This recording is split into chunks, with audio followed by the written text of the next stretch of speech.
మరోవైపు తెలంగాణ కేబినెట్ ఇవాళ సమావేశం కానుంది. సీఎం రేవంత్ రెడ్డి అధ్యక్షతన మధ్యాహ్నం 12 గంటలకు సచివాలయంలో మంత్రులు సమావేశం కాబోతున్నారు. నేటి కేబినెట్లో పలు అంశాలపై చర్చించనున్నారు.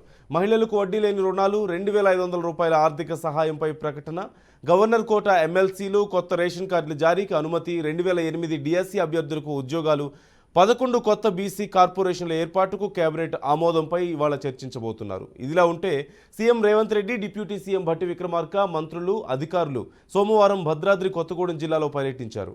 భద్రాచలంలో ఇందిరమ్మ ఇళ్ల పథకానికి శ్రీకారం చుట్టారు. ఈ పథకం కింద సొంత జాగా ఉన్నవారు ఇళ్లు నిర్మించుకోవడానికి 5 లక్షల రూపాయల ఆర్థిక సహాయం, ఇళ్లు లేని నిరుపేదలకు స్థలంతో పాటుగా ఇంటి నిర్మాణానికి 5 లక్షల రూపాయల ఆర్థిక సహాయాన్ని రాష్ట్ర ప్రభుత్వం అందించబోతోంది. 22,500 కోట్లతో ఇళ్ల పథకానికి శ్రీకారం చుట్టారు.